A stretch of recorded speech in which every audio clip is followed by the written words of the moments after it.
The Lord Shiva represents the self, Atma.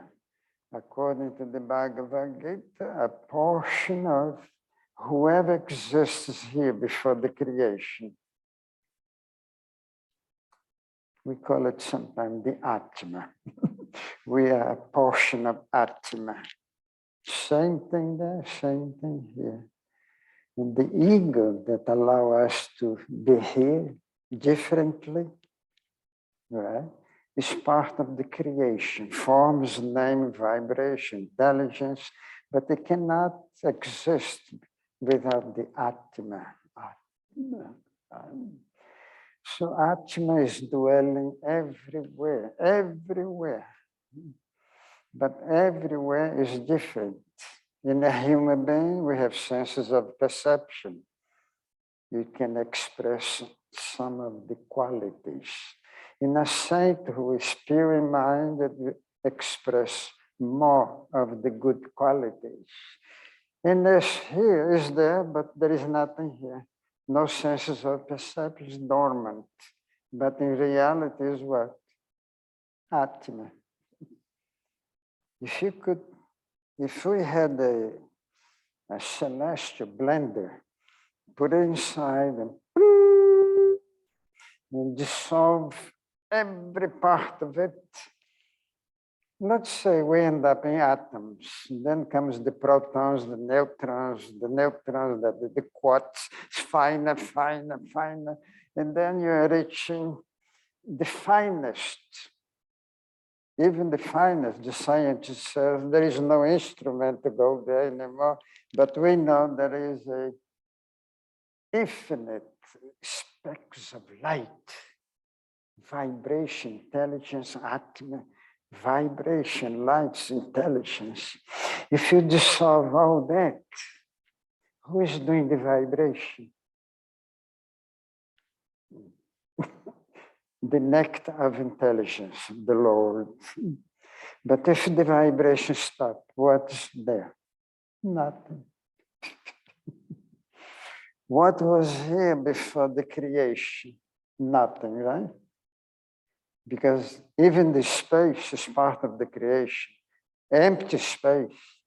Even up there that we think is so empty, right, in outer space, the scientists said it's not empty at all. There are worlds, one subtler behind the other. We just can't perceive. There is nothing empty there. This is just to know what is really empty space is beyond comprehension. And the Lord, the Supreme Self, is beyond that. Now what enters your head? In order to create something, you have to have something to create, right? Since there is nothing there, it's impossible to create anything. The only thing that is possible, illusion, vibration, and then comes what? The perceiver, the senses of perception, pick up some vibration, turn into light. Do you understand? The other senses get the vibration, translate into noises. Right? If there is no perceiver, is a pile of vibration not perceivable. You see this room here so bright? We think here between the space has light, right? No, it's pitch black. If you remove all this here that's shining, let's say the source of the light here is a big light here. If you remove all the object that light is bouncing, pitch black because you don't see light. Go in the evening. Oh, did you ever have your car with the light on? You stop your car, you have the front light on in full force. Of course, you see the beam of light because the air is not pure. It's just some beam of light. What? Because the oxygen is there. But if you remove that, the other day I put a light and look here, nothing there. Only if you're going out of space, see all the pictures in space, pitch black. Only where the light hits that you see the light. But we have the impression here is full of light. If you remove the room from here, the light is giving. No, pitch black. If you remove the sun from there, pitch black. So there is a tremendous amount of things. Anyway, remember, before creation happened, despite of all this power of God, it is impossible to create anything real. What is real? You go to the Bhagavad Gita now. That never change, not perceivable, have no form, no name, is always the same eternally, back and forward. So you end up where? Before creation. So there is nothing that is possible to, how to say, to be real. Remember your computer, if you try to zoom something, you have a picture, right? You keep zooming, right? And then you end up in what? Blocks. It's still illusion, because if you keep zooming, blocks forever. But you reach a limit in your computer. If the thing is not real, you reach one block, you cannot go beyond that. If it is eternally real, you can zoom for eternity. There is no end. You just have to find the right computer. It never ends. Even that is still part of delusion, because it's still form. There is a perceiver. So it's so easy to find out.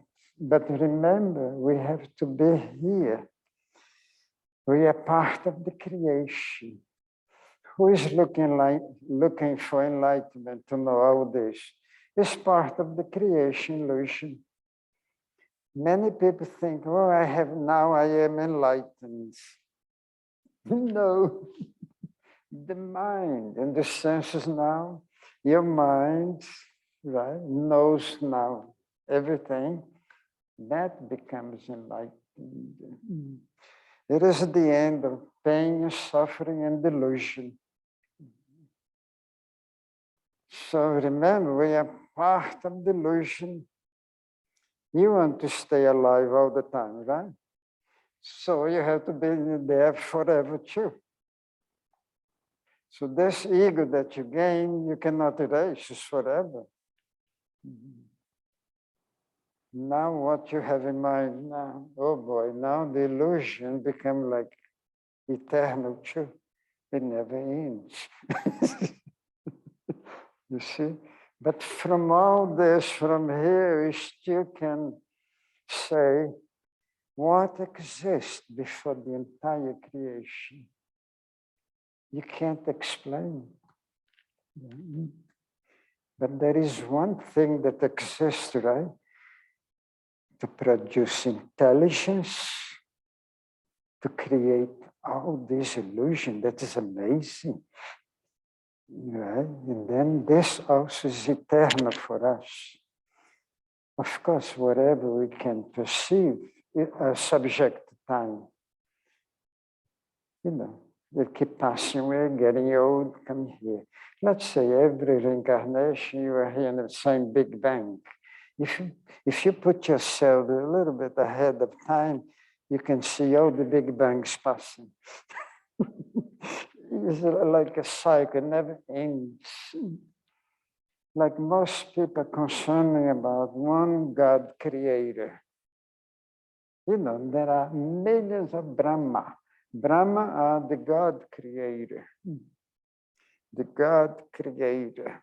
And there are, according to the Bhagavad Gita, the numbers of Brahmas are infinite. Even the scientists now realize when we reach the end of this Big Bang, it's not the end.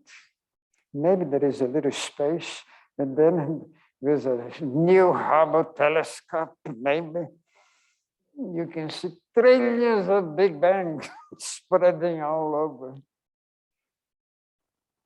And after the trillions of Big Bang, when you end up, you come another, a quartz Big Bang. And then you get this little shape you compare with the grains of sand in the desert. Each of these quartz of Big Bang is like one grain of the desert, the sand in the desert. And then you take that one and compare with the same thing, keep going. That is scary like hell.